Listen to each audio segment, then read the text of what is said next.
In video games, PlanetSide 2 included, there are a lot of cases where sense and logic seem to have been thrown out the window. However, most of the time us gamers really don't mind.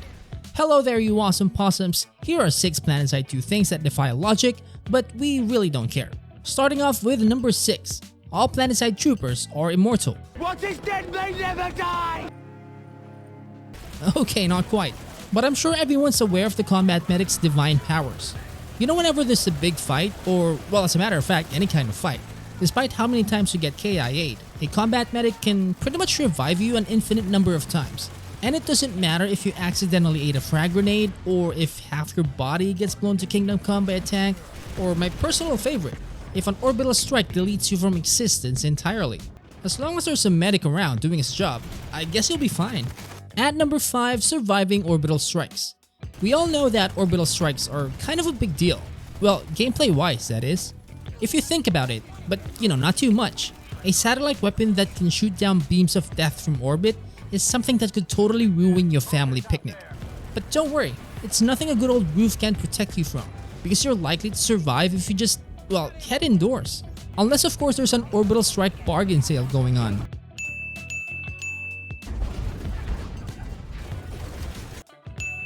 But taking cover indoors is not even the absurd part when it comes to escaping God's magnifying glass. I mean, just watch this.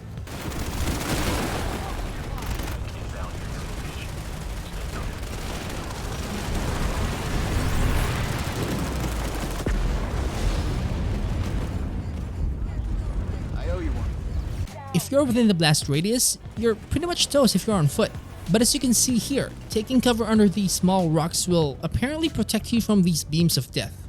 And number 4 is the new guy or the recruit logic. Okay, for new recruits, real or PlanetSide army, it's always the standard stuff. Starter weapons, starter gear, starter tools, and so on. It means if a new guy wants some new shiny, powerful guns or rocket launchers or, well, pretty much anything else, he will need to work his ass off to afford those. I know, it's kind of a bummer because they don't trust new recruits with weapons. Is what they should have said.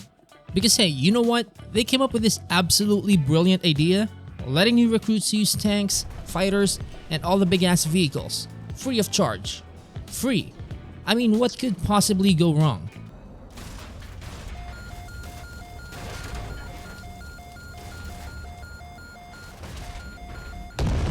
Moving on to number 3. Big things come in small packages. In this game, running out of ammo doesn't really happen that often. It's either you die with at least half your ammo, or live long enough to see yourself redeploy. I don't know, I didn't think this through, it's not part of the script. Anyway, essentially, infantry has infinite ammo in this game thanks to the engineer ammo packs. The ammo packs are scattered pretty much everywhere during a fight, and everyone can go bananas picking up ammo. Well, yes, the ammo packs does expire after a couple of minutes, but as long as it's on the ground, it's a bullet buffet. But yeah, it's crazy how something so small can be so helpful to a lot of guys. But you know what else is helpful? Hitting that like and subscribe button, because it would really help me grow this channel and please the YouTube gods. So, yeah. Please? Anywho, on number 2 is breathing underwater. This one is pure and simple. Just how? With the release of Osher, you probably had a couple of underwater fights by now. But don't you just wonder how does everyone do it? Well, yes, it's futuristic after all. This world is set in the year 28 or 2900 for goodness sake, so people could be wearing complicated suits or helmets that would help them breathe underwater. Well, that is cool and all, but what about the new guys wearing these? Or troopers without fancy suits and helmets? And for God's sake, what about this guy? And one more thing, listen to this.